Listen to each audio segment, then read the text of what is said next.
College Football Update with your host, Sean Spencer and Alex Roosmore.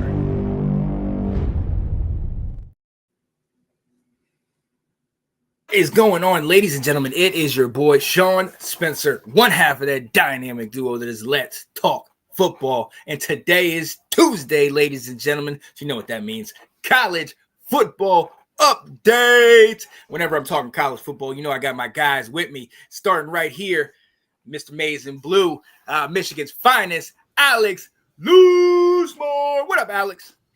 Not too much, man. We escaped on Saturday. I'm not even going to sugarcoat that. That was dangerously close to our season being over, but we survived. Let's see where we rank tonight. The rankings come out. Obviously, there was a lot of crazy stuff that happened on Saturday, and I can't wait to see how this all shakes out. Oh, yeah. Absolutely. And the guy right under you, repping JMU, our guy, you know him, your friend of mine, Will Kramer. What up, Will?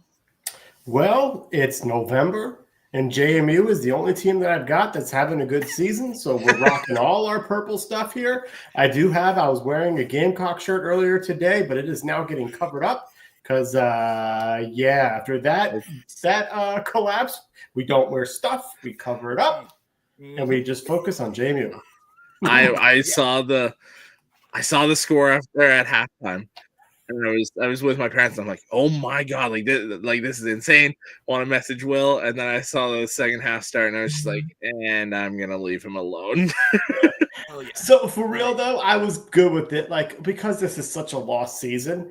And going into the game, I'm like, they're not going to win this game. So, I was hyped and excited about it. I'm like, oh, my gosh, new offensive coordinator. I can finally tell Alex. I've been telling you the whole time. It was Shula's fault. It was Shula's fault the whole time. And then the best team in college football showed up in the second half. It was rough. And actually, yeah, matter of fact, ever since Nick Harper ran into that tunnel, and the little police officer made his little bump, everything changed from that moment on. And it was upsetting to see. And you see this guy under me with that Jeremiah Love, who we're hoping to be a commander next year. My guy, E.K. Holiday. What up, Eric?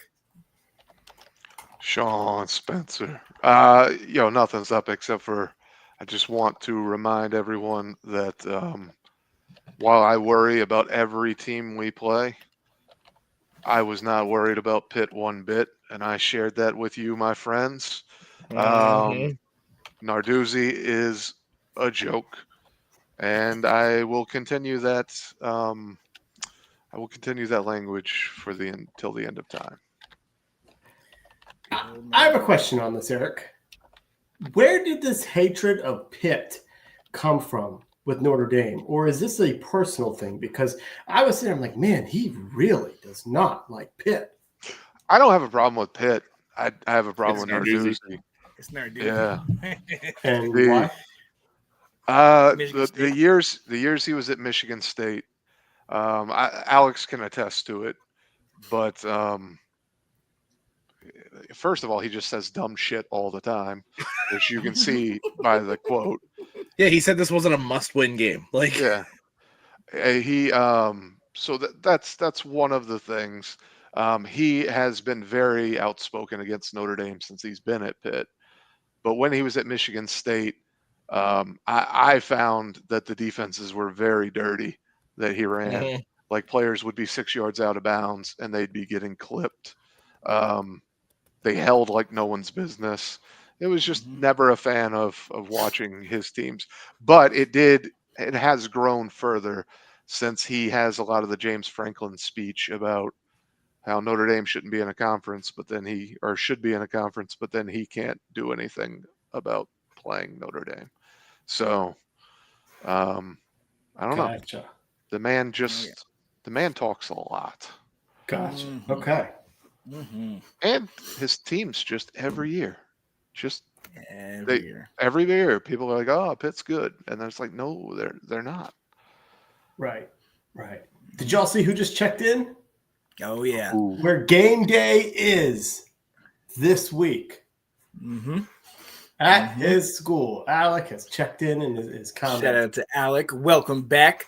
Up, Being Al? back in the States. What is going on? And Alec alluded to something, and we have to do this real quick before we start the show. One of our guys on this show just had a birthday, and we want to shout him out.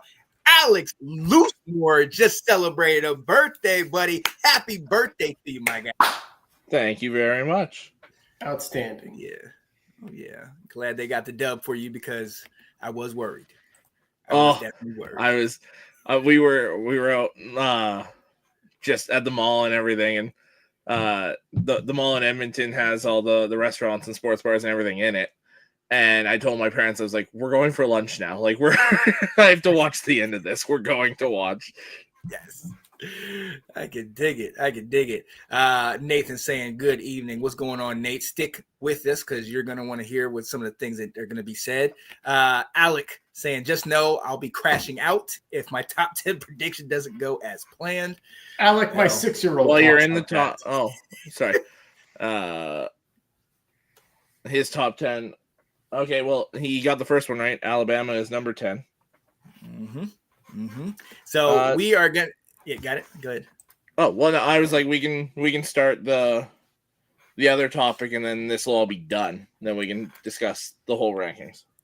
Perfect. All right, welcome to College Football Update. We're going to talk about some coaching carousel, and once this CFP rankings are updated fully, we will definitely discuss that as well. And we got a new segment for you. We want you to see, but definitely stay tuned for that. But before we do, it's getting to be that time, ladies and gentlemen, the Heisman Watch.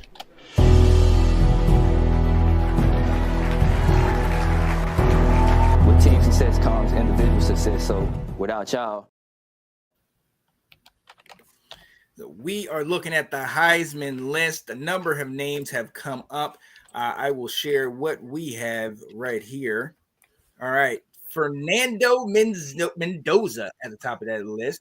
Then Julian Sand, Marcel Reed, my guy Diego Pavia, Gunnar Stockton, Haynes King, Jeremiah Smith, Jacob Rodriguez, Ty Simpson, and I will add on Jeremiah Love from Notre Dame on that list. Hey, I'll come to you first, Alex. What is your thoughts when you're looking at this? How accurate is it? Is your pick up there? I mean, my pick right now is Mendoza. I think just the way he's played, I think he deserves it. But I mean, you could argue Reed, Pavia. I'm not going to touch too much on it because I know it's going to be a topic for the guy at the bottom of our list here. But then you just show some more love to Jeremiah Love because that dude is insane. I think he should be in New York with a legit shot to win it. Absolutely. And Will, you look at this, you see some of the guys on this list. Any surprises or what are your thoughts? I don't have my glasses on, so I cannot see the list. Okay. But I hate the Heisman. And so I am going for Jeremiah Love because I think the quarterbacks are I think it's too much of a quarterback award. Agreed. Yeah, I'm all about Jeremiah Love. It would be my choice. Oh, absolutely. And look, we're all talking about him, Eric. Your guy, Jeremiah Love, definitely needs more attention, even in the midst of this whole quarterback, love that they have out there. The real love need to go for that back in your backfield, man. What are your thoughts about this list and your guy not getting enough love? I have never felt so close to Will Kramer and Alex Loosemore in my life as the last 1 minute, so I need to soak that in real quick. Right. Eric, we ran sports camp together. What are you talking about? Yeah, but it's another level when you talk about my love. Literally. Yeah, Yep. literally. Right. Sports camp.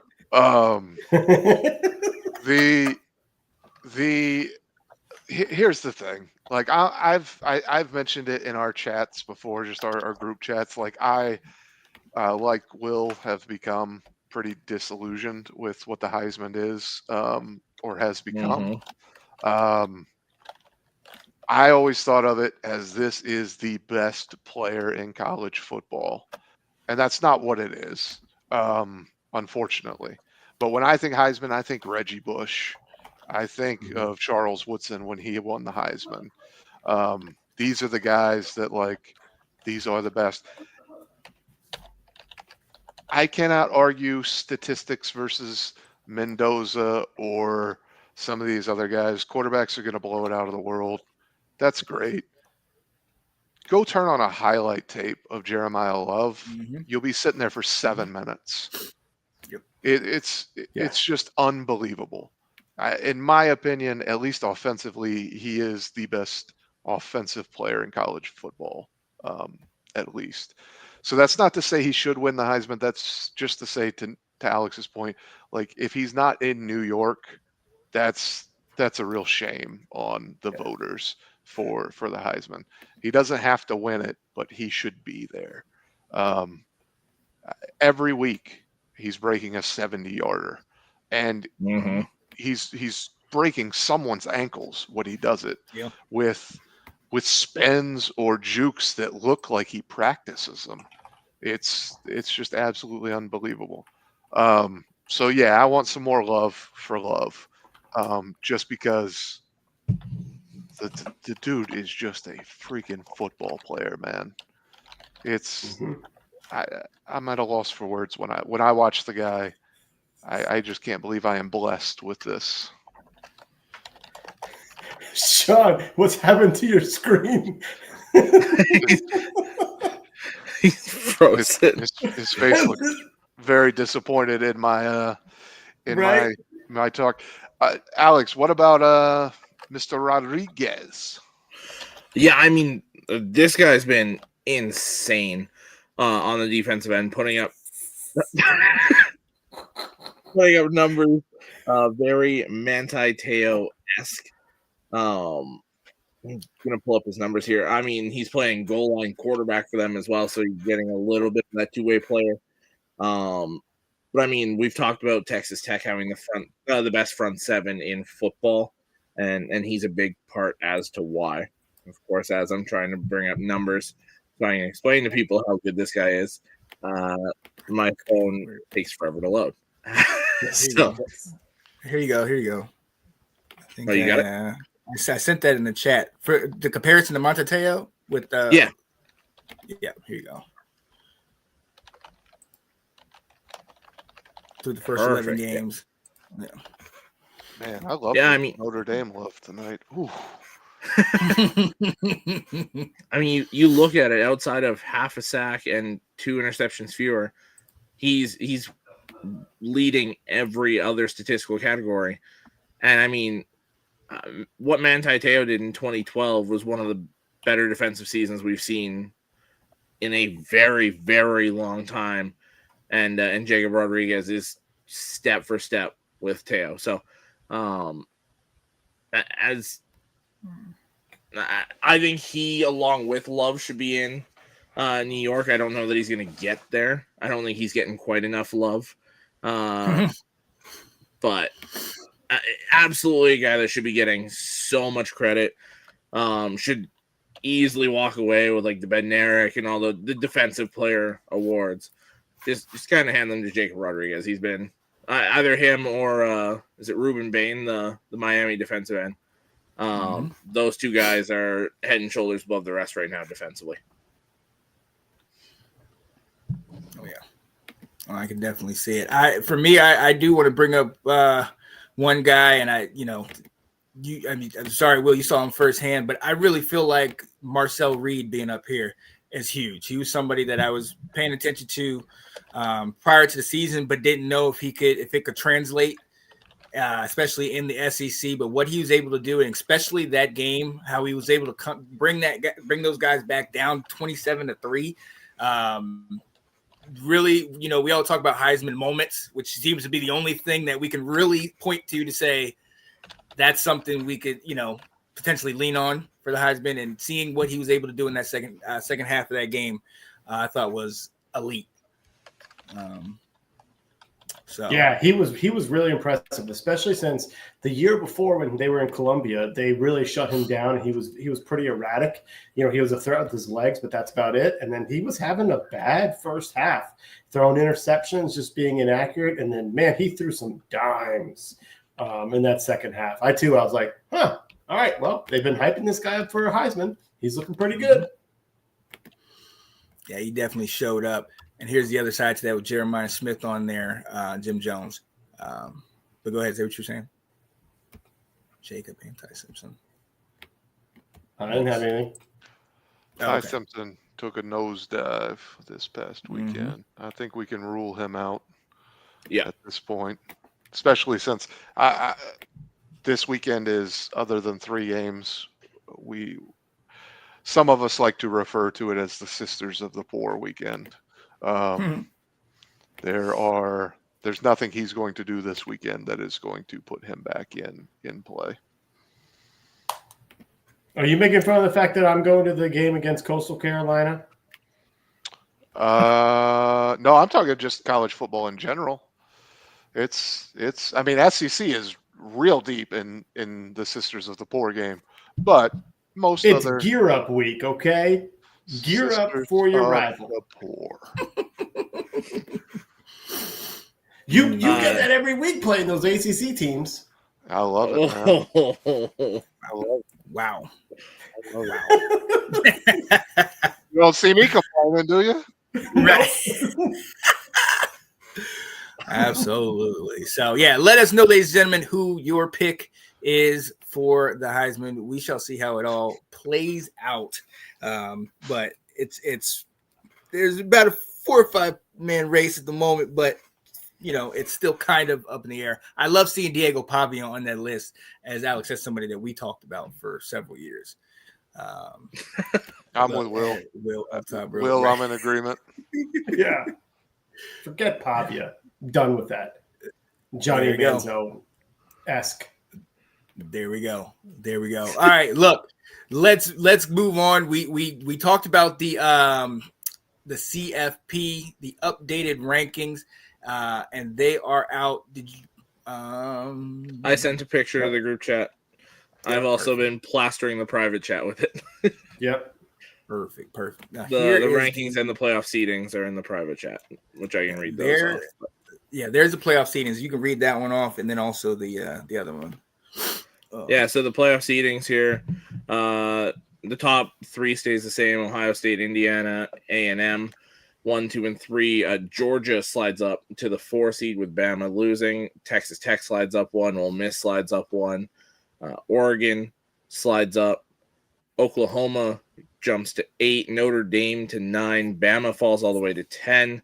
And then the 2 auto bids right now, Georgia Tech would be the ACC champ. I know they have Miami listed. I believe they're 13th in the actual ranking. But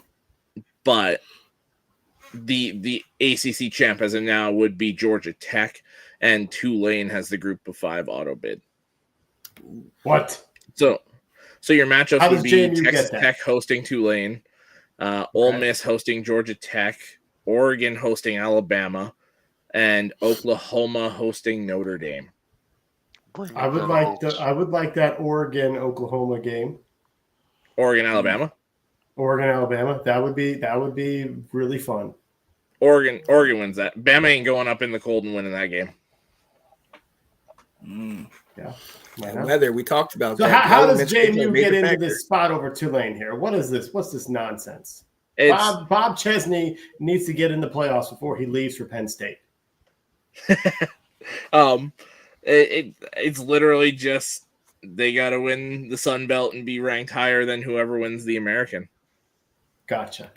I'm kind of surprised it wasn't Navy in there, to be honest. After Navy just beat USF. But so who does Tulane? Wait.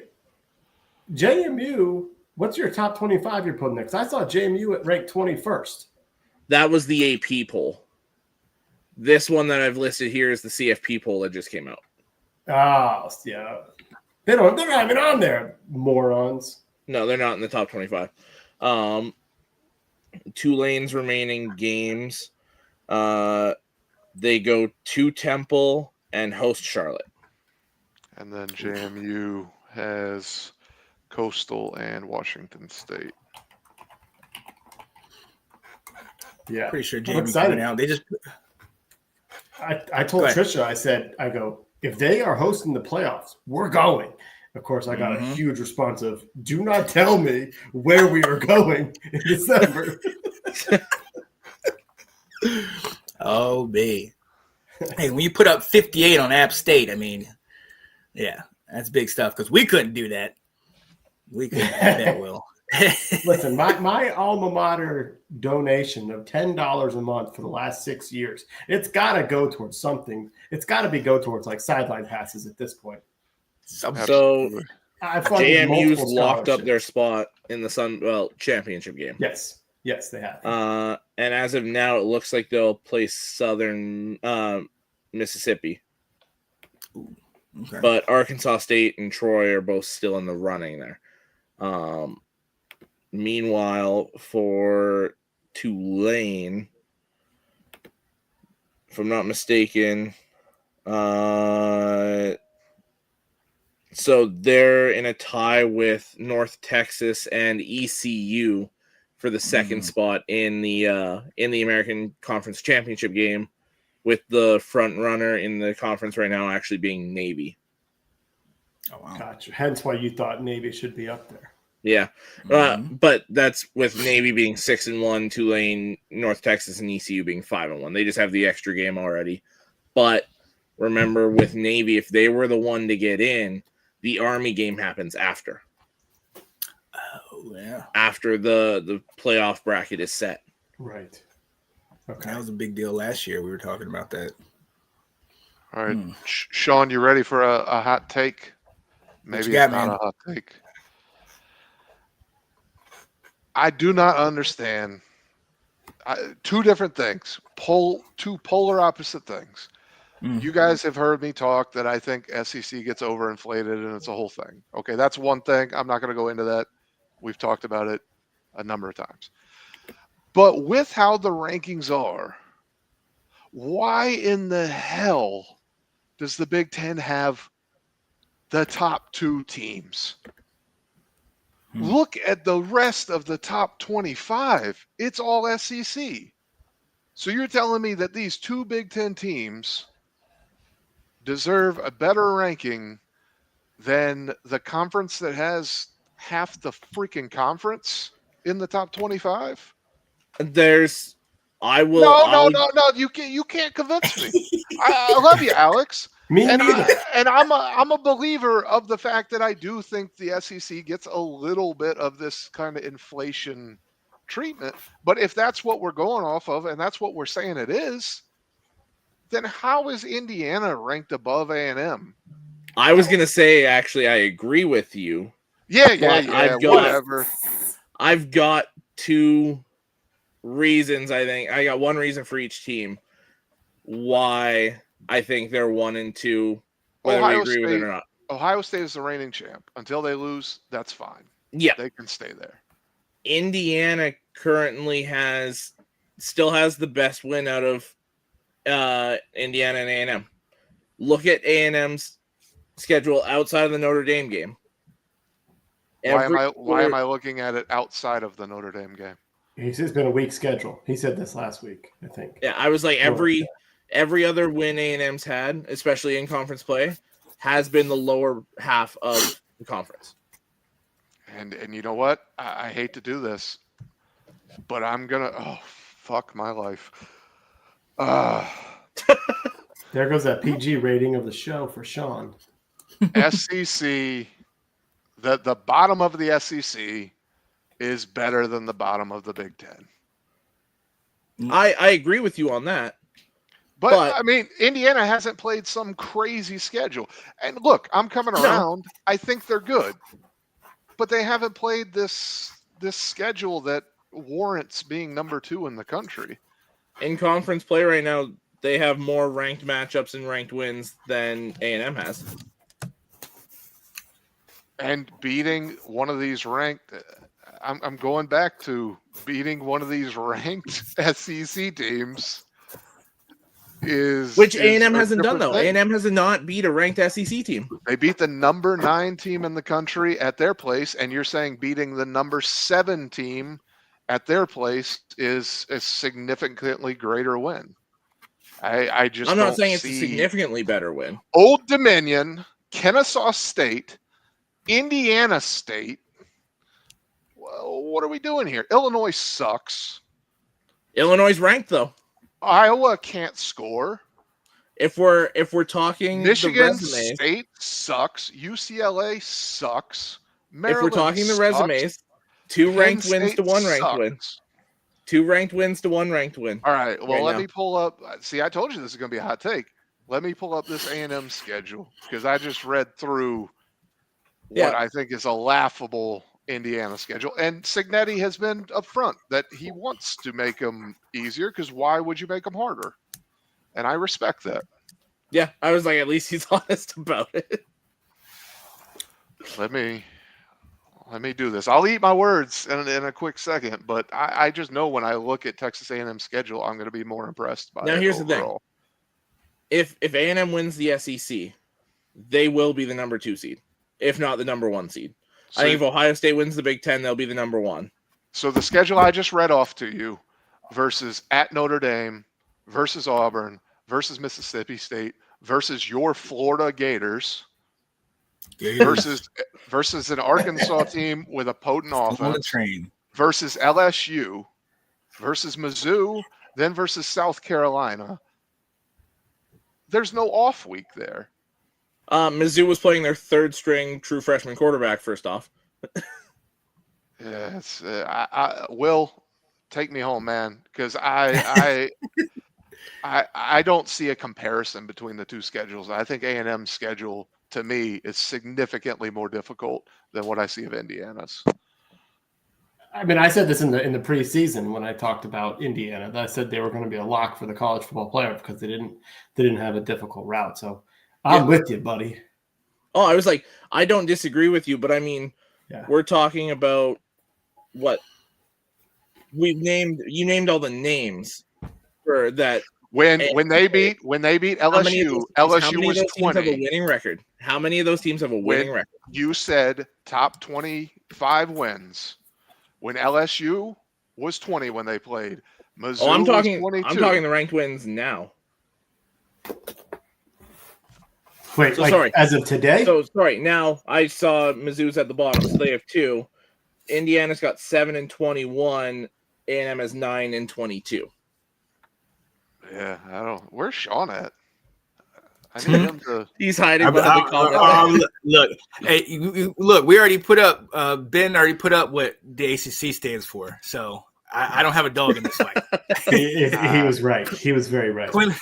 Clemson is our only dog, and we see what they're doing. Here's the thing: A&M gets coaches fired. I look at Indiana's schedule, and I see Iowa and Oregon, and I say, okay, those are good teams. Yes.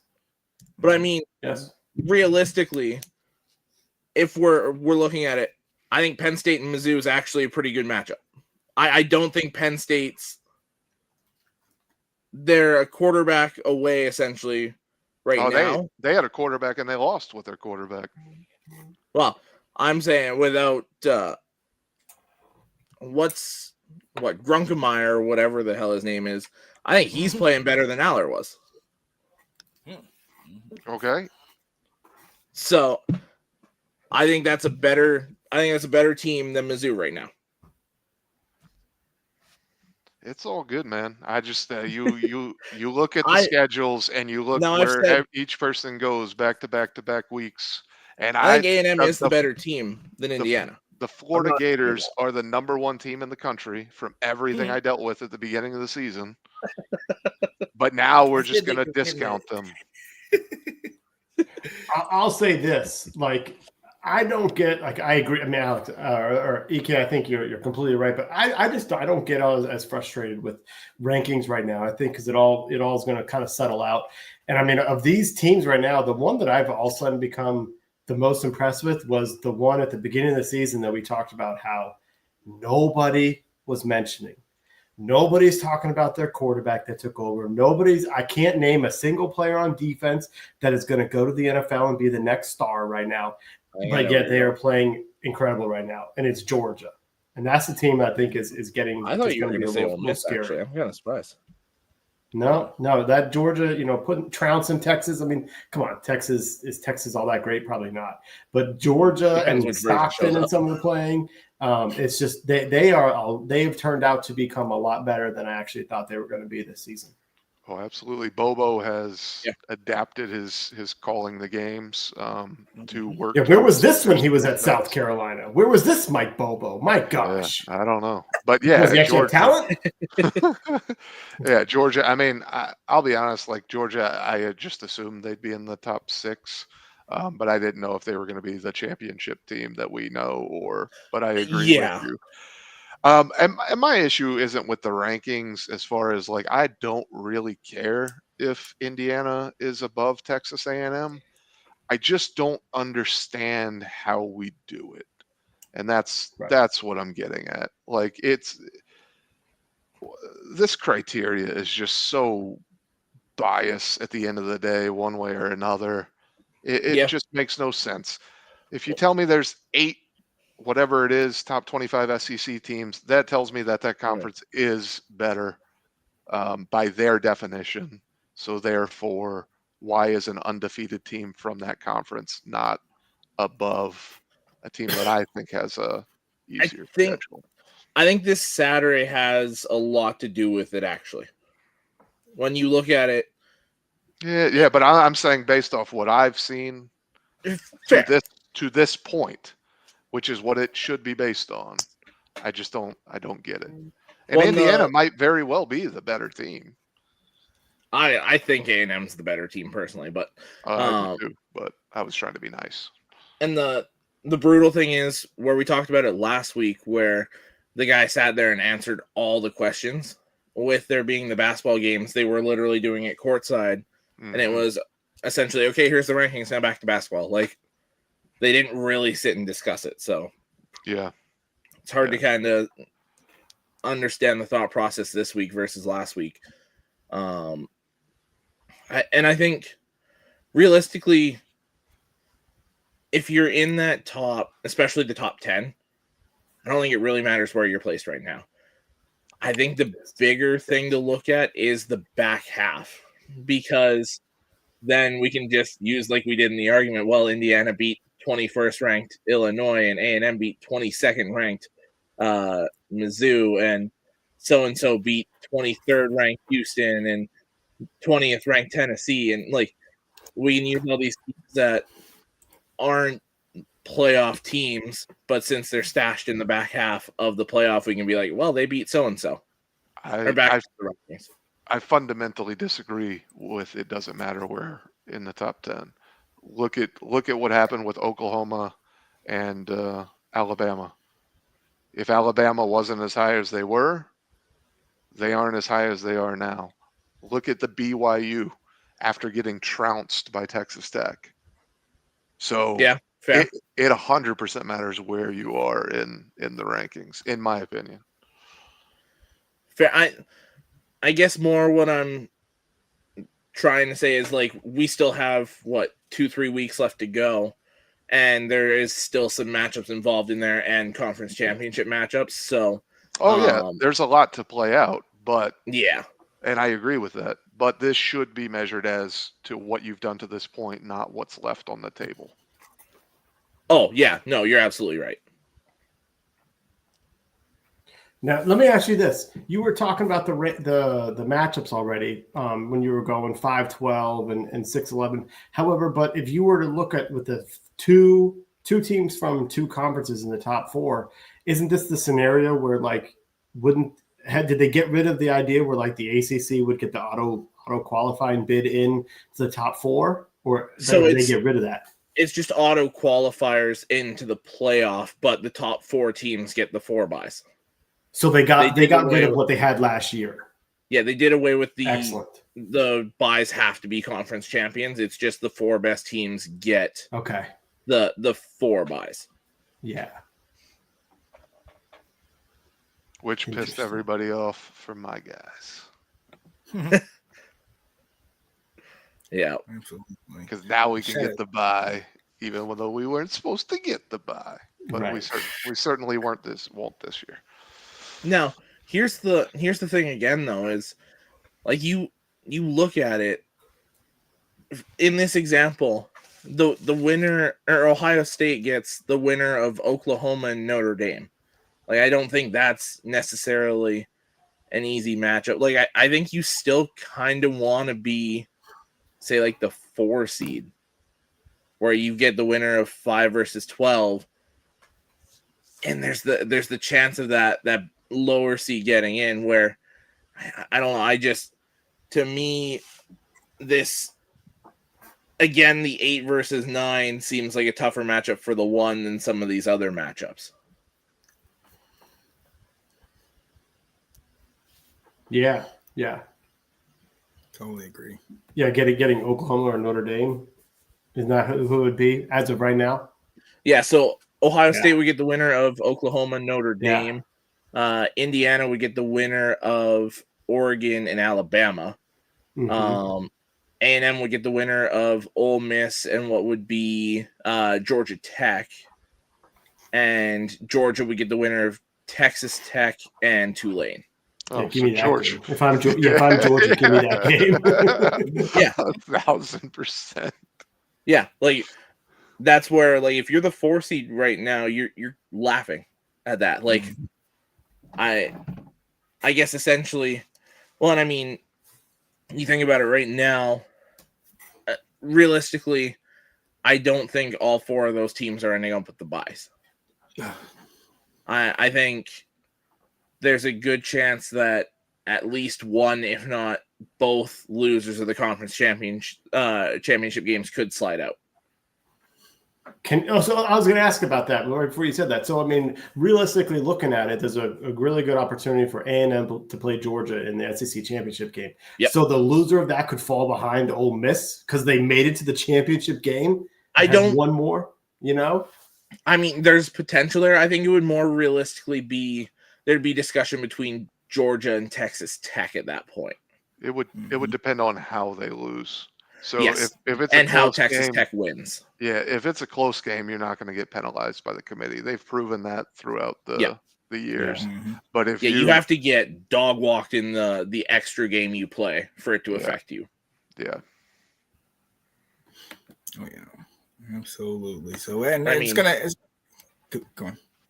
I was going to say, as far as the Big Ten goes, we've said it the last few weeks.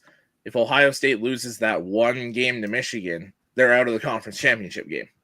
So would they fall to 4 or 5 with that 1 game, not have the extra game, and then there's the debate of pushing them into one of those non-bye games. And then the Big Ten championship would then be Indiana versus Michigan if they win out and Oregon beats USC this weekend, or if USC wins out, then it would be Indiana and USC. Ooh. Worked out pretty well for Ohio State last year.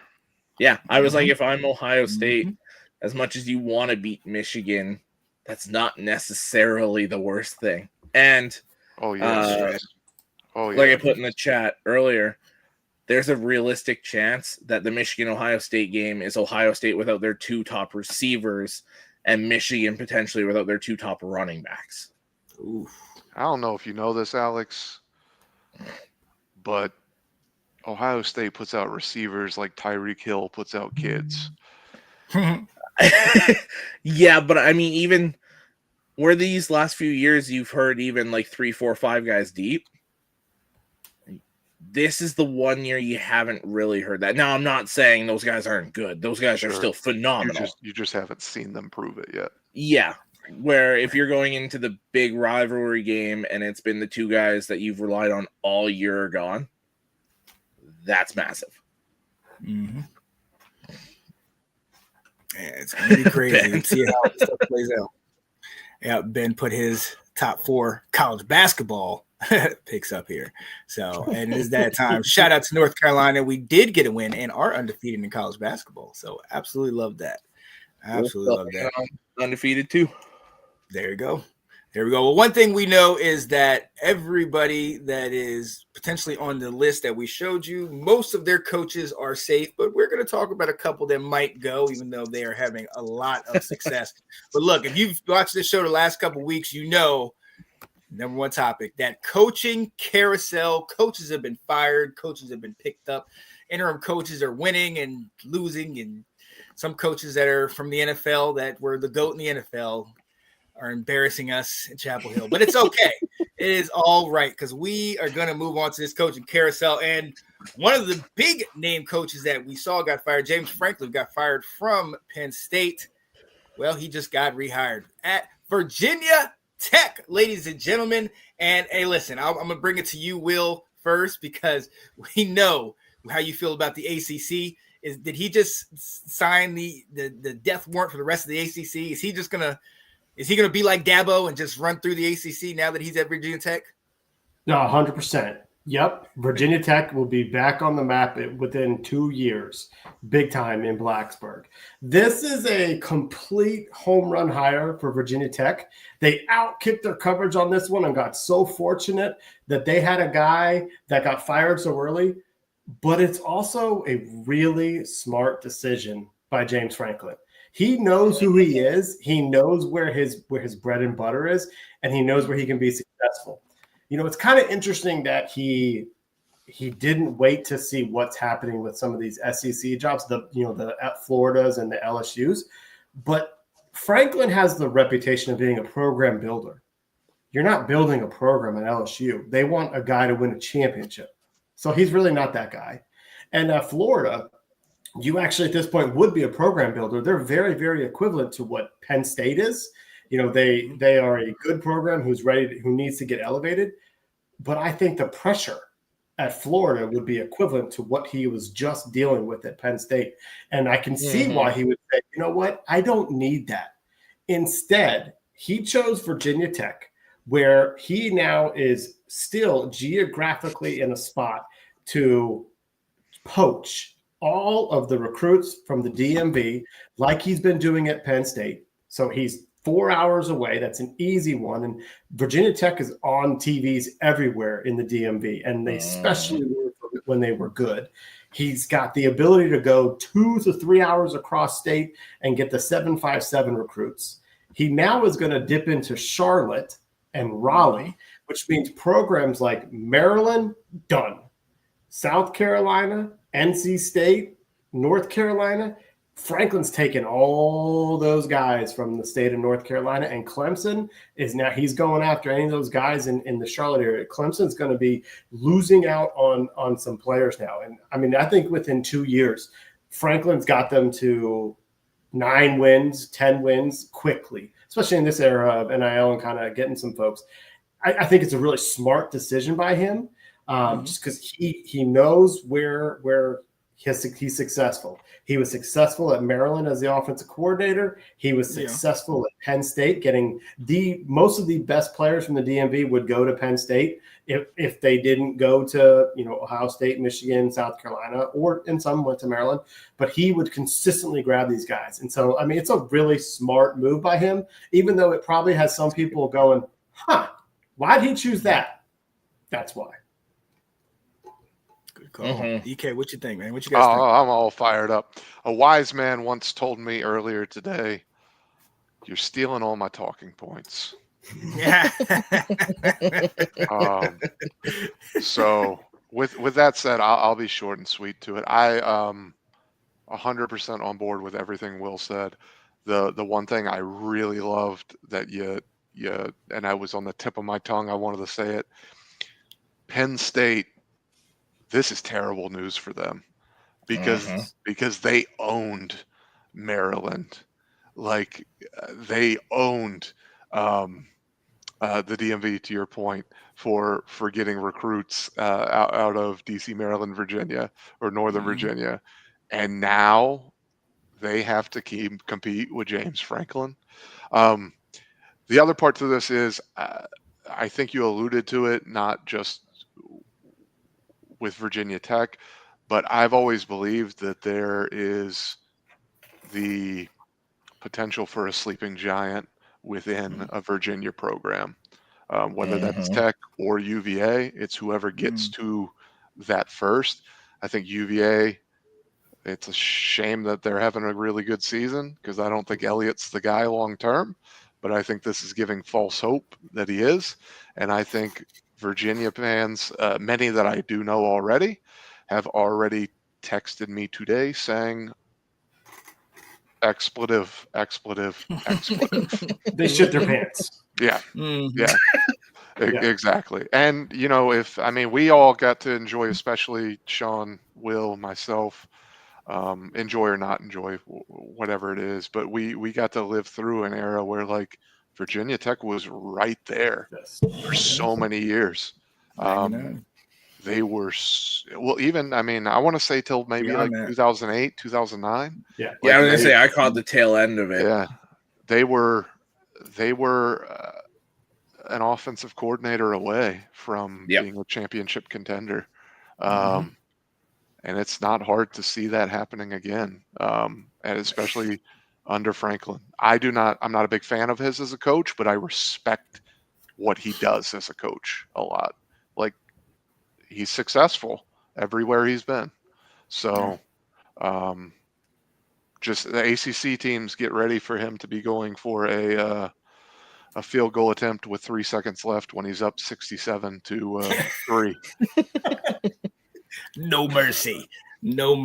But Alex, in real life, does this make them a playoff contender? I mean, is it a couple years down the line? Let's see what he brings in X, Y, and Z. I wouldn't be shocked if they're a playoff contender next year. There's one thing to notice here. When Florida fired their coach, pretty much everyone was like, I'm good. I'm here to be at Florida. I'm going to stay recruited. Some of them reopened their commitment or their recruitment. LSU was generally the same thing. One of them hasn't lost any recruits. One of them lost like one or two, or decommitted, sorry. I'm pretty sure the thing I saw today was there was like 17 Penn State recruits decommitted. James Franklin is recruiting these guys that are loyal to James Franklin. They weren't loyal to the school. That's how good of a recruiter James Franklin is. It wouldn't shock me if you see a bunch of those Penn State recruits go over to Virginia Tech. And then, like we've been saying, Franklin just dominates this area. I think this could be what a lot of people expected Colorado to be with Dion, which was a lot to ask. But I think it's a lot more realistic at Virginia Tech for him to go in, take over the ACC in 1 year, and be a playoff contender year one. Yep. Jeez. I hate this hire because of, Maryland's gonna really suffer for this. I like seeing what's happening at Virginia, but I love this hire because he is going to knock off Clemson being up on that pedestal that they've been on for so many years. So that is, when this happened, I told Sean, I said they are going to be the Clemson of the ACC. Yeah, he's going to take it over. Yeah, and quickly. That's interesting because I look at, or I hope it's more of he is one of the ones that built the conference back up as opposed to take it over. So if Cristobal can get his act right, if Florida State can get their money in the right place with someone other than Norvell, if Dabo can un-Dabo and adapt to the new world, there's some quality coaches in the ACC. Yeah, and that's something to really build off of. If, like you said, if all these schools can kind of get their shit in a row, like if they can figure it out, this could really propel the ACC to not kind of be like, oh yeah, there's the Power Four, but it's these three, and then the ACC. Like they could really propel themselves into being a major discussion point. Right. They can. The easier schedule that I knock them on for, so much that it could become a little more challenging. It could quickly flip. Yeah. Especially you keep a guy like Brent Key around in Georgia. Jeff Brom. Absolutely. Yeah, you can keep Brom around. Florida State becomes what Florida State should be. Clemson. Absolutely. I mean, they can be much more Yes, respectable. Going to play a night game wherever Jeff Brom is coaching is a terrifying thing. Yes, 100%. Whether it was Purdue versus Ohio State, when we One of went my into favorite games Louisville a ever. couple years. Yeah, so I don't see the next year playoff contender like UC could be a possibility. I don't quite see that, but I think Fair. there's going to be marked improvement year one. Yeah, I think 2 years. 2 years, and they're winning 8-9 games already. Turning around, and I think that obviously leads to the obvious question: who are the candidates for the Penn State job? What do you guys think? So I'll jump in just because I sent the message on this earlier. So I sent those two names, but there's really, from what I'm seeing, it's kind of a 3-man race right now. One we just talked about, Jeff Brom from Louisville, Eli Drinkwitz from Missouri, and the other one they're looking at would be staying in conference, and that's Brian Hartline from Ohio State. It seems like those are the 3 guys they're really looking at. Sounds like they've kind of soured on Hartline a little bit, just because the lack of head coach experience. But I think any of those 3 would be good hires, just based on what's available this offseason. Drinkwitz, what he's done with Mizzou, you've got to give him a look at some of these jobs. Brom, like we've talked about, you just talked about Brom with a night game. You give him a whiteout game. That's an automatic win every year. And then what Hartline's done as a recruiter and developer with the offense, and more specifically the wide receiver position, I think he's got to get a look. And as a Michigan fan, please get him the hell out of Columbus. Somebody take him. Exactly. Although I don't know that I want him to go to Happy Valley necessarily, but get the hell out of Columbus. Right. Mm-hmm. EK, you take yours. You take it next. I can't really attest to who they're going to go after. I know that I'm on the same page with Alex in regards to I don't know how you don't give Hartline a crack, mostly just for his recruiting acumen. He's stealing from Ohio State. It's not if he's hiring an offensive coordinator, I'm pretty sure he can figure out the head coaching duties. Like he'll get that in line, and he'll get good people around him. I wish Al Golden had stuck around another year for us, because he's part of that Penn State tree, and I would have loved to get to see him get another big time job. He got kind of screwed when he went from Temple to Miami, because as soon as he got here, they get hit with all those sanctions. So he was a gigantic name on the coaching trail back in the early, and he got a bag shake there. And then Dan Mullen, I think he would do fantastic in that area. I think he's another guy that deserves another crack at a job. He probably should have never been fired from the job he had. I think he's getting one. I think it's down south. Yeah. The one that I thought would be really fun if they had just done better this year was Fran Brown.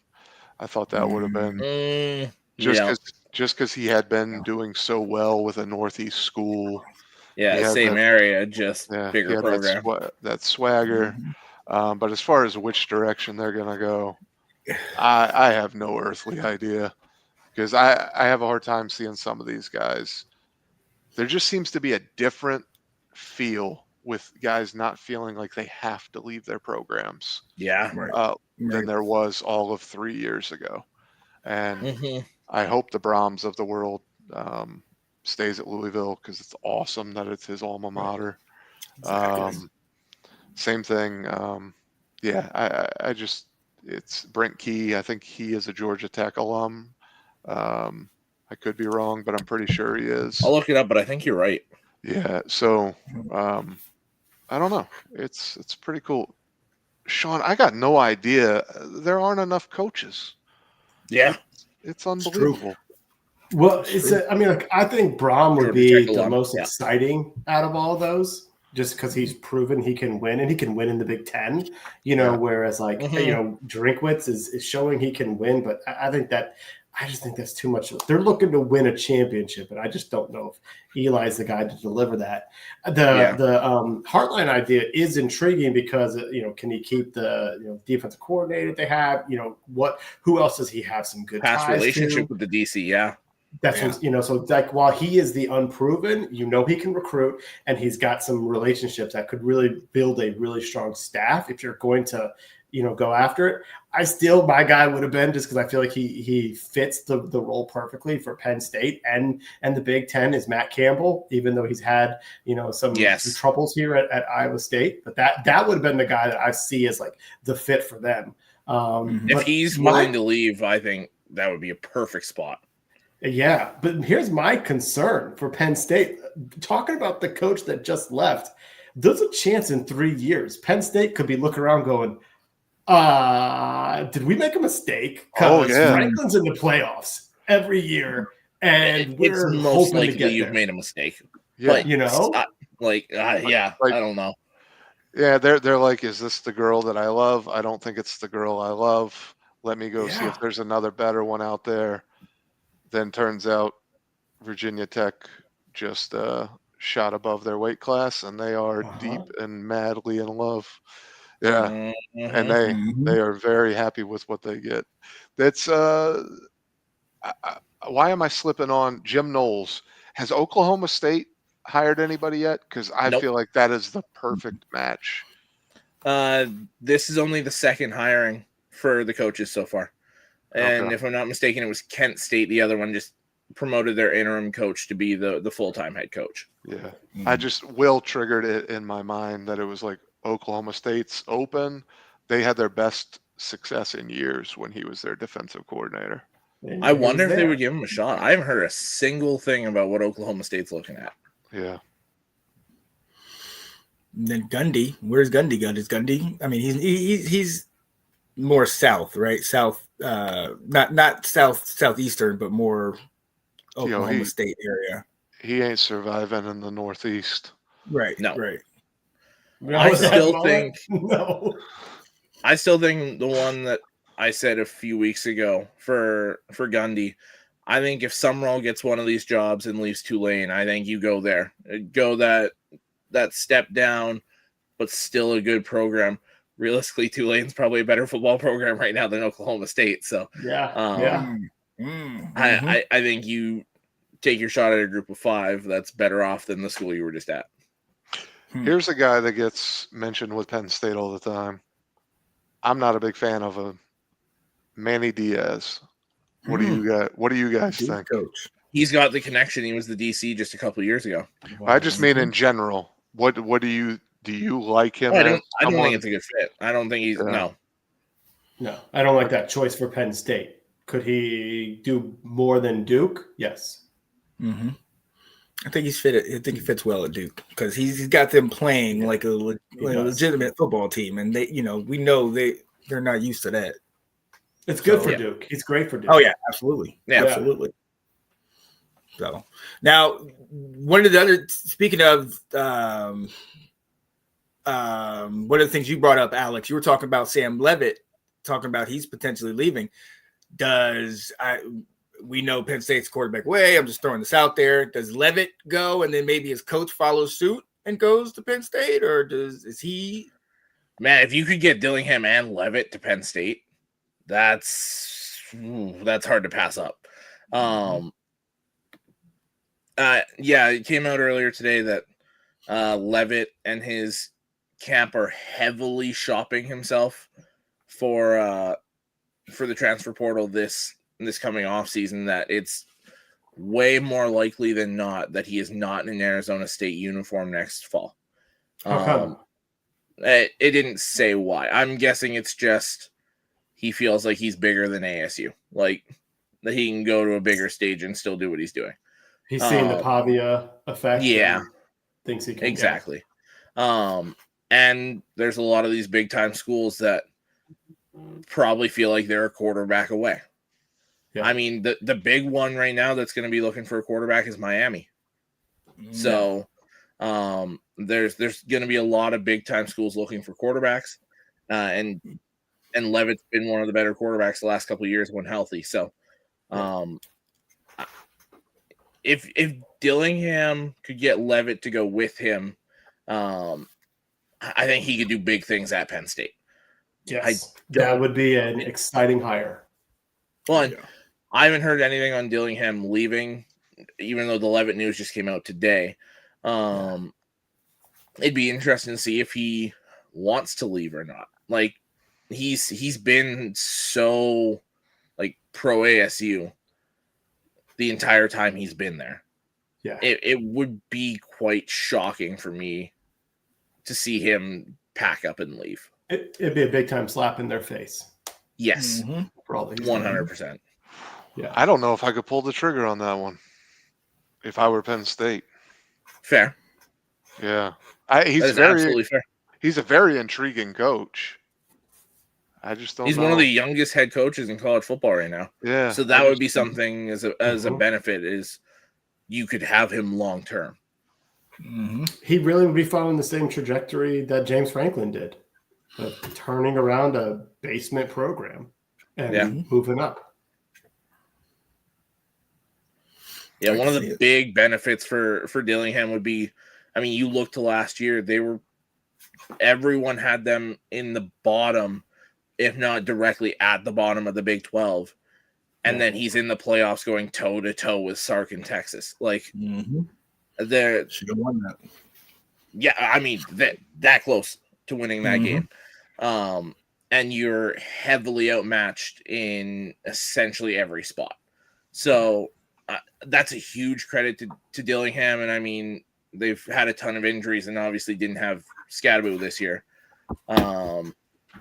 But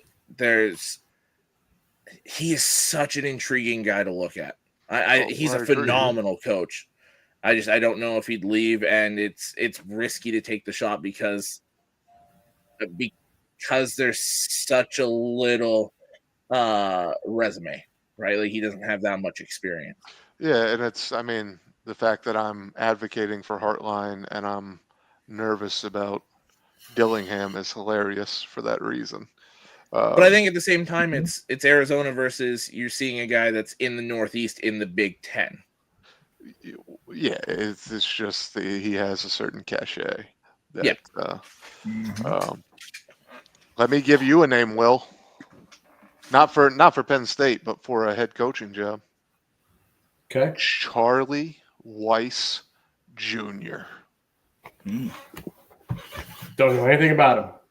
He has been on Nick Saban and Lane Kiffin staffs for like the past 8 to 10 years. Interesting.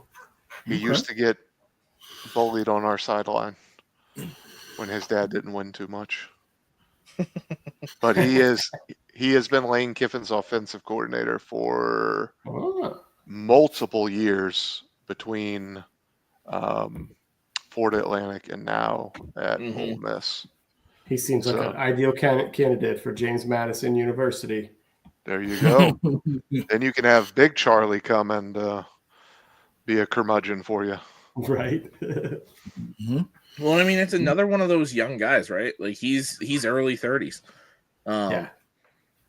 Which seems a little risky for, I know you said not Penn State, but if you were looking at Penn State, LSU, Florida, it feels a little risky to go after one of those young guys. It feels like you need to go after a guy that's proven they can do it. Oh, yeah. I was thinking like a USF kind of thing. Yeah. But then the other one in Arkansas, take a shot on a guy like that. Yeah. That would be a smart decision for Arkansas. I think he's where'd he go there? He's a Kansas alum. That sounds right, yeah.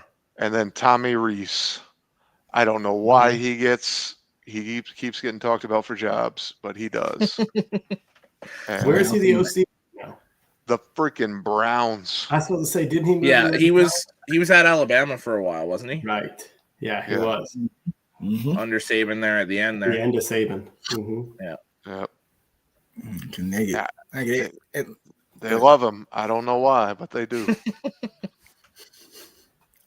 And look, speaking of the SEC and some of those schools, I mean, I don't know if we're going to pair this name up with the Penn State job or any job for that matter, but Lane Kiffin, what do you guys think are his potential destinations, or is he like Signetti saying, I'm good where I'm at, I'm just going to keep building here at Ole Miss? Do we believe that Ole Miss has given him the mandate that you have to tell us No. by the Egg Bowl? No, I mean, he came out and said that's not the case. Okay. He came and shut that down today. Okay.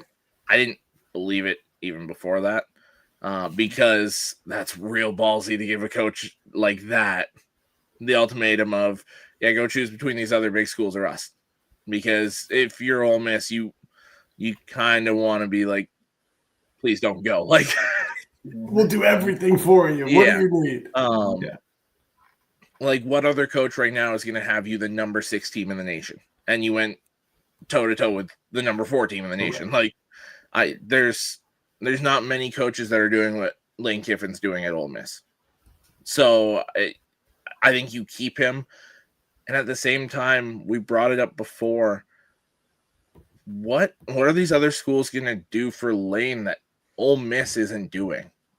He's got everything he wants there. He's getting his recruits. They're backing him with whatever he wants. And he's set up. That's the big thing that got brought up before the show was he doesn't have to start over. Like if he goes one of these other 2 places. So the longer this goes and the less talk essentially that comes out about him and these other schools and more that comes out between him and Ole Miss, I think he's staying. I think it's a battle between LSU and Ole Miss. I think Florida gets taken out of the running. Yeah. I don't think it's Florida because Florida State's going to get somebody new that's going to be exciting. And then Miami is up and coming. So in that state, it's going to be a lot of competition for the recruiting, plus going up against Georgia. Whereas at LSU, the players want to go to LSU. You're right next to Texas to go after some players. So I think if he's thinking about, if this is my last chance to really like get a national championship and this is my last like biggest job of my life. If you're comparing Ole Miss, LSU, and Florida, I think LSU has that edge there. But I also think there's a lot of content, as we've talked about, with him at Ole Miss. He seems to be a calmer person. Maybe he's matured a little bit. I've only caught snippets of the documentary, but I almost feel like maybe things are better or back with his wife. His life seems really good right now in Oxford. And I think that is a very strong pull. So it would not surprise me to see him stay. But if I think I had to, I'm probably saying 55% he's going to take the LSU job. See, and I was that way before, but then remember, as far as the Florida thing, he's got experience being in the state of Florida and recruiting in the state of Florida. He did. So I don't necessarily think the whole Mario Cristobal and whoever they get at Florida State being there really scares him that much. Because he kind of has his own style of guys he goes for. Like Trinidad Chambliss, for example, was a quarterback at Ferris State. Yeah. Like he goes after his guys. So yeah, I don't really think that side of it worries him too much.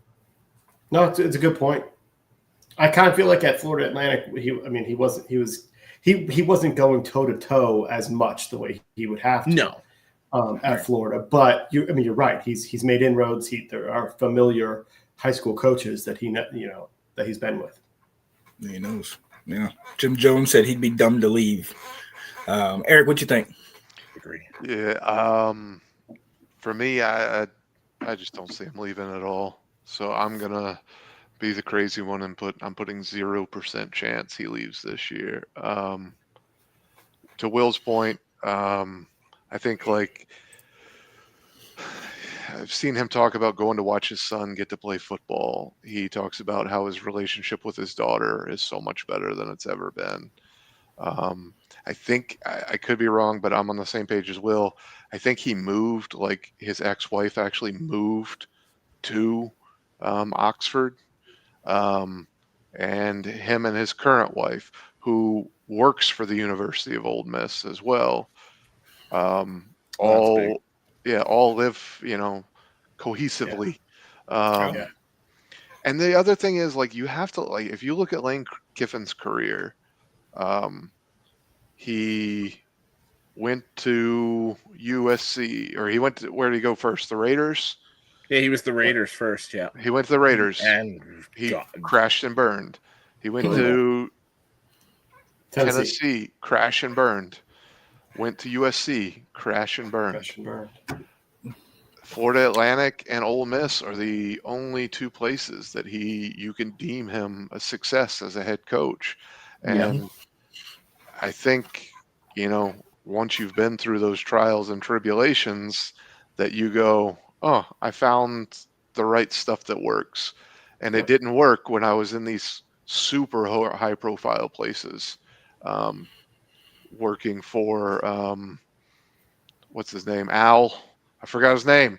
The scary man. Al Davis. Thank you. Yeah. Working for Al Davis, or being the head coach at USC after Pete Carroll, or trying to be the one to come in and save the program after Phil Fulmer. Like, this is his own path. Yeah. And it seems like life is more than football to him now. But, I'll probably be the one who goes, oh, crap, he did leave. See, and I would put it at about 33% that he leaves. The longer this goes, the more I think he's staying. The other thing we haven't talked about, though, is they're in the middle of a playoff race. I was just saying, what do you mean the longer this goes? Everyone's still playing. Yeah. Other than Brian Kelly, no one has attempted to leave their program when they were still in playoff contention. Yeah. Brian Kelly. Because it screws recruiting. Yeah. Like we've already had early signing days. But it screws you. I mean, it makes you look horrible. Well, yeah, that too. You just dumped a program that's about to go to the playoffs. Right. Yeah, so it's a weird dynamic from that standpoint, timing-wise. Not a good look. Yeah, Jim Jones said Lane is a couple players away from a ship. He said you give him one more elite skill player or an elite rusher off the edge, a DB, and it's game over. So, if you essentially paired this, he's done great. If you essentially paired this year's team and last year's team, I think he's got a championship team. Like all those players he lost defensively, and they're still right there. Right. A credit to how good of a job he's doing there. And losing Dart and all those guys offensively as well. He's figured out how to play the transfer portal. Mm-hmm. Yeah, he's reloading at a high pace and doing a very good job at it. And like you said, he knows what he needs. Yeah. Right. And we talk about Georgia being the elite, the top five, top of the SEC. Well, he was able to beat them last year, and then he, with Trinidad Chambliss this year, he kept it close. Took everything Georgia had, yeah.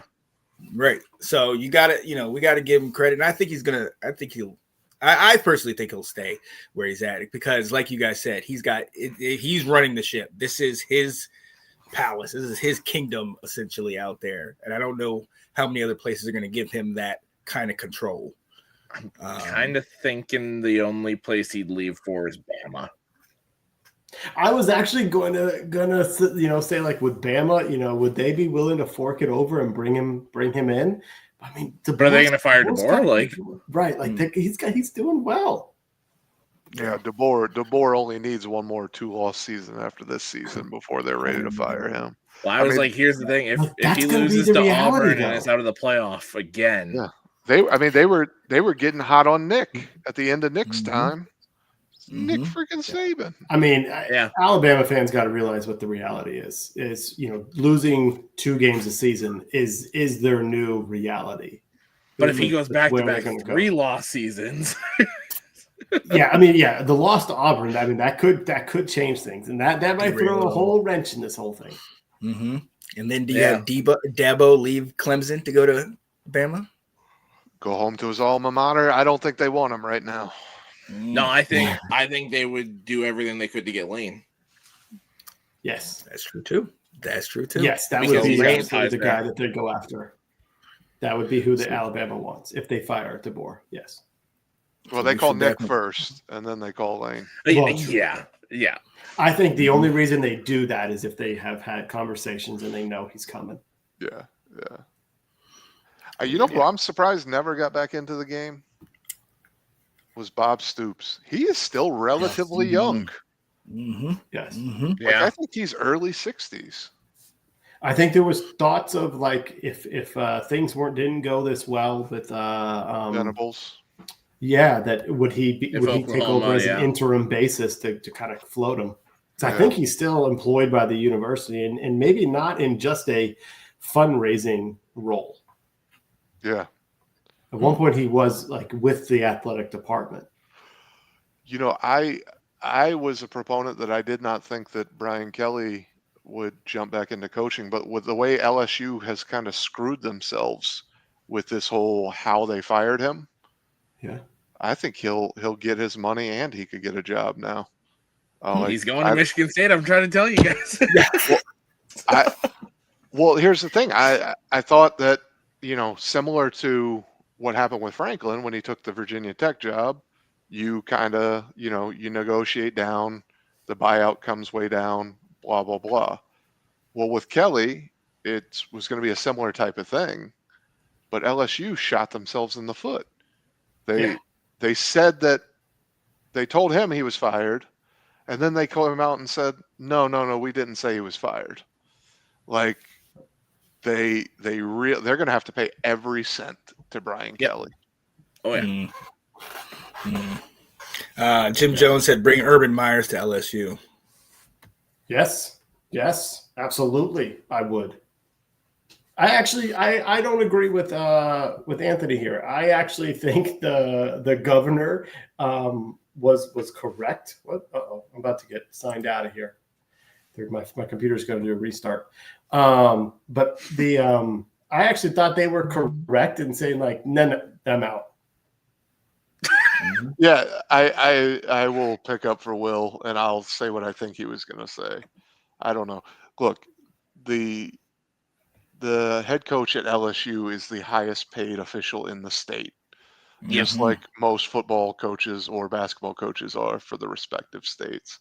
So while it's a little overstepping how the LSU governor, the Louisiana governor, how he did it, might as well be the LSU governor.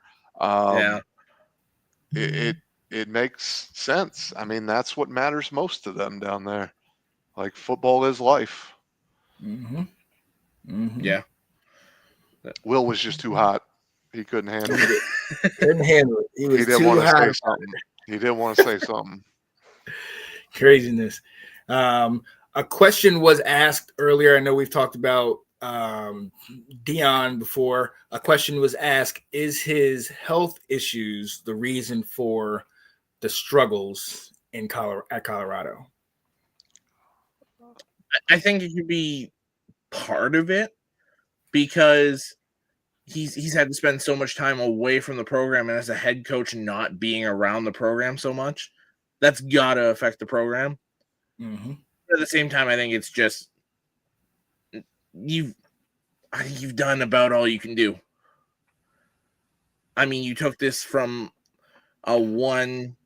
It was great if you got 2-win program in so many years, and you got them to around bowl contention. I think without a consistent recruiting base and building up the roster, I think digging into the transfer portal for 40, 50 guys every year, this is about all you can do. Now they need that guy to build up the program. Dion, I think he needs to step away for his health, but I think he'd also be better at one of those bigger schools that kind of has the base built, and he can just come in and load the top end of it. But yeah, He's got to step away, I think. I'll jump on that. I'll just respond to Nathan real quick. Nathan, I don't know whether he should or shouldn't, but the LSU governor is going to have control or say in whatever he wants to when it comes to a public institution. Whether he should or shouldn't is I don't think he should be making decisions as far as who the coach is, but if he thinks money is being wasted by a academic institution, then he probably should say something. Yeah. Right, wrong, or indifferent. As far as Dion goes, I like Dion. I think he's a good leader of young men. I don't know if he can coach. Like what happened at oh man, I'm slipping on where was he Jackson before? State? What Jackson happened State, at yeah. Jackson State? I mean, his son was a 4-star quarterback. Mhm. Travis You have the Hunter, number 1 overall recruit. yeah, Travis Hunter Mhm. was the number 1 overall recruit. They got tons of guys that came from other schools. Were they just out talenting people? I don't know, but you can't build a roster every year again in the transfer portal. Like it made sense year 1, but then there should be a base that's been laid. And every year you're relying less and less and less upon the portal. But when you're rebuilding a team every single year from scratch, like I don't know where the success is going to come in that plan. But yes, health could be a factor, but it's not the reason. I think you put that perfectly, Eric. He's a great leader and does great at showing these guys how to be young men. But as far as the football coach side of it goes, like, I mean, just because you're somebody that played the game doesn't mean you can coach. And I'm not specifically talking about him. I'm talking more Marshall Falk, Warren Sapp, all these guys that weren't really coaches anywhere before, and they're just suddenly popping up on the Colorado coaching staff, and it's not working. Yeah, I would love to see them take the mentality of, okay, Prime's our guy, but we want to build. Like we want to look at this as a 3-year project, not a 1 or 2-year project. I would love to see what Colorado could be if they went that route. Yeah, there's too much change as far as roster, coaching staff, everything year to year. There's too much change in a sport that needs so much chemistry and so much repetition and cohesion. You can't do that when there's 90 new guys every year. Yeah, that continuity is essential. And yeah, I mean, you can have 1 out of 3 years that's great when you flip the team, but yeah. Even, I mean, look at what Signetti's doing. Like he flipped the entire roster, but he's doing a good job of building the foundation. Yeah, that's where Signetti's an elite coach. He can build the roster and all that, but he is coaching these guys at an elite level. Like we saw a lot of these guys, Mendoza, even Rourke last year, where they were good on their team, or they were all right on their teams, and it was Cal and it was Ohio and it was these smaller schools. But his whole thing all along has been, hey, you got that chip on your shoulder, you want to prove that you belong on the bigger stage, let's go. And he's getting all these guys with that single focus. They're all on the same page of, I want my shot to prove I belong. And when you can afford to build the roster when you have that single-minded focus from all these guys. Mm-hmm. Colorado just doesn't have that. Well, and a lot of the Colorado players, with no disrespect to them, but a lot of them are transfers that flamed out at other places that were 5 stars. So they have a different expectation than the guys that a Signetti is recruiting. I mean, Signetti is going and getting like our former center, who 3-star, try hard, like quality player. I desperately wanted that center. I was so mad when he went to Indiana.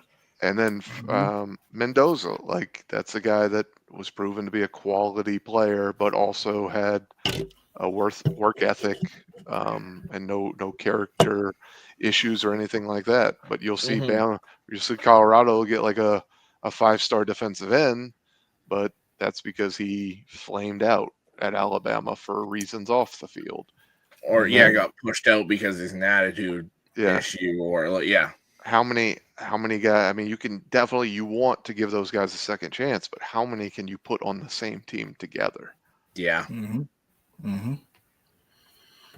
Absolutely. It doesn't look like we're gonna get Will back. I think his computer said no bueno. It looks like the Grim Reaper got reaped. So we will hold that till next week. Is there anybody else that you guys were thinking about? We'll hold off on who's getting fired next week. But is there anybody else that you think might be moving jobs? I think Mullen's a good shout. I think he's gotta, especially if we're thinking Kiffin staying, he's one of the bigger names on the market there. Braum, Drinkwitz. It's going to be interesting to see a lot of these smaller school guys. I'm blanking on his name now, but the North Texas coach could be somebody that's getting some looks. They're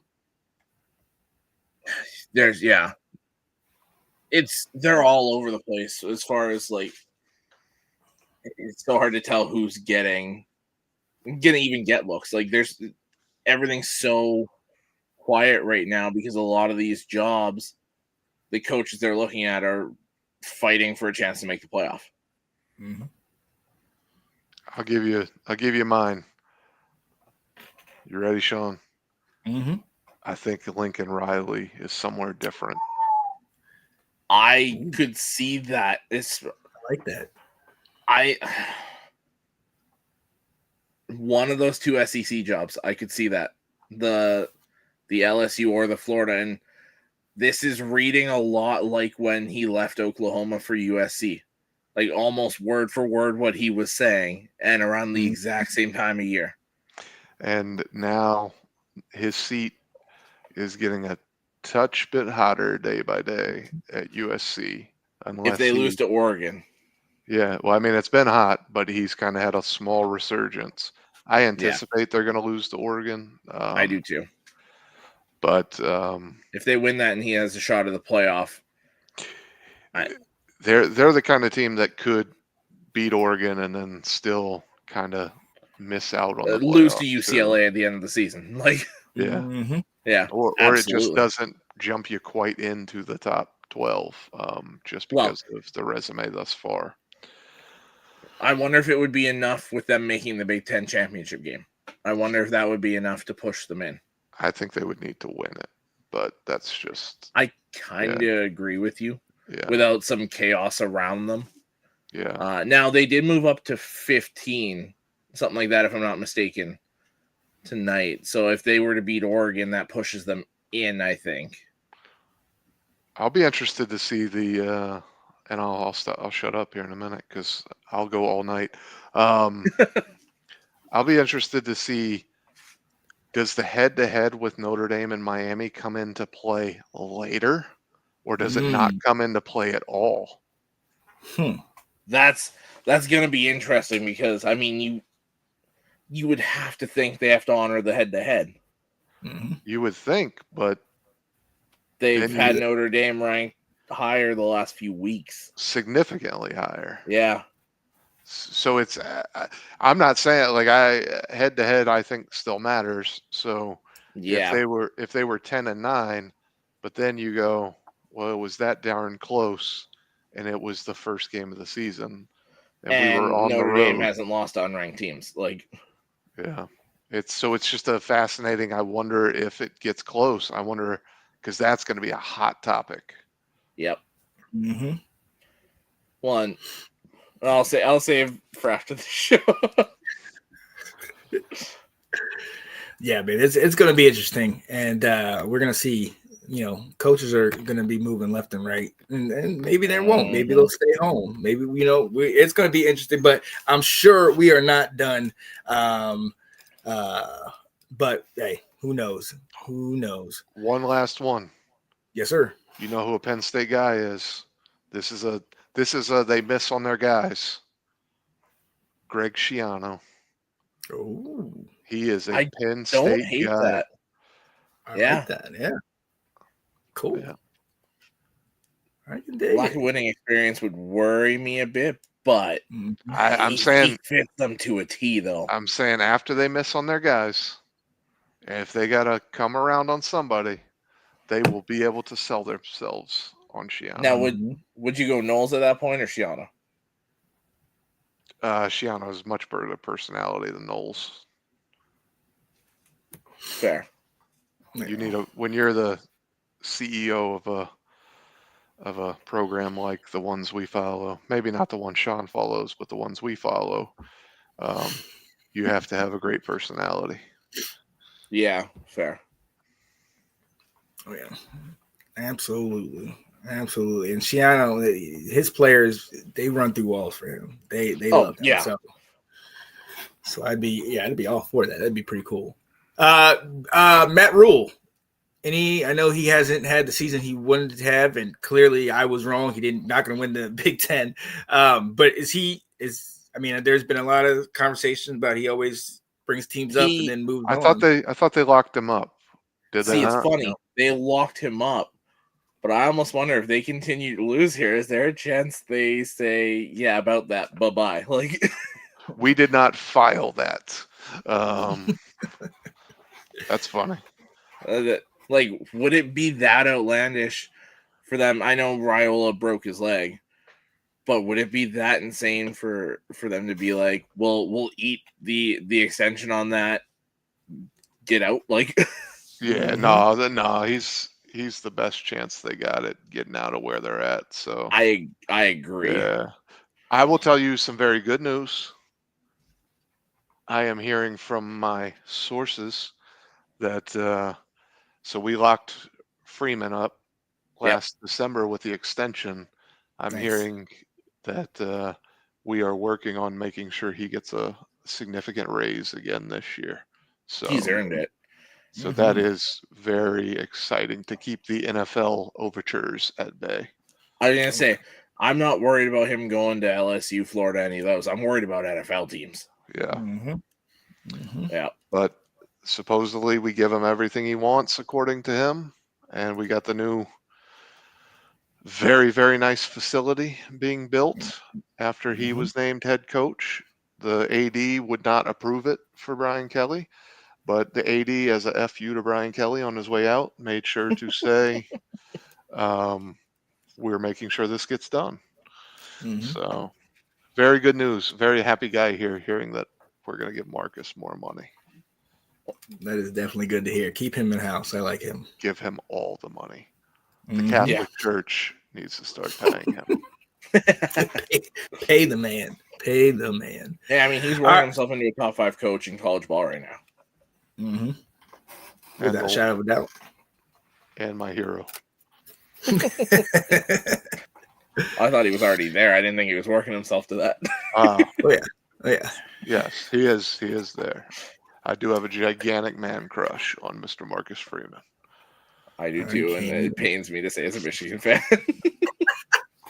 An Ohio State alum and the head coach of Notre Dame. That is just like the spawn of Satan for a Michigan fan. Oddly enough, at Notre Dame, but well, they say the Antichrist is a very, convincing, likable guy.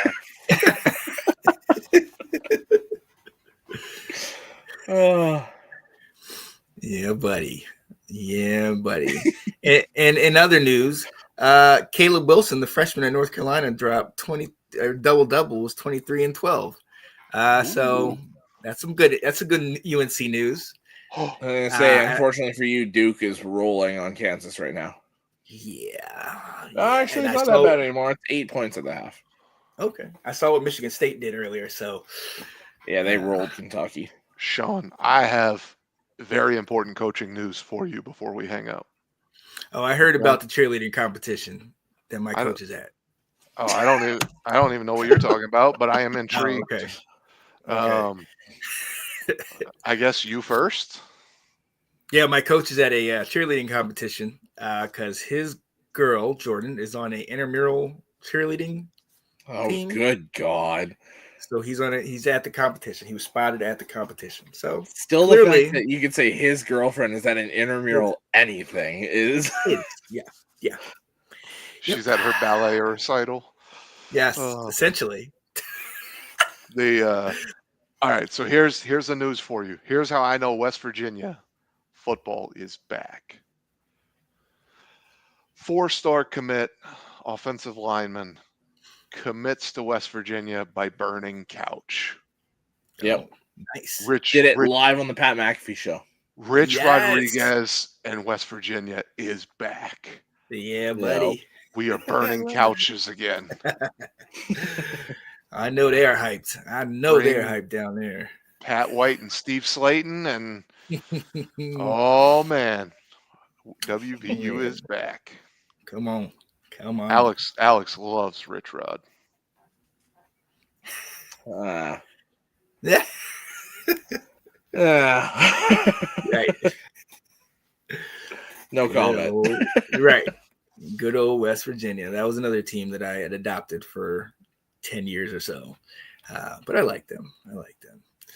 All right, ladies and gentlemen, we are going to head out of here. Unfortunately, our guy is not going to, and I know I already said this, but our guy will not be joining us, but he will be back next week for the show. But listen, we got to let you guys go. We appreciate all you in the comments, talking to us, listening to us, going back and forth, etc. And we will definitely be back. Definitely stay tuned to all the college football stuff we got for my guy, Alex Loosemore up here, birthday boy, and EK Holiday down here, Will Kramer as well, the Grim Reaper, and your boy, Sean Spencer. We are out. This has been College Football Update.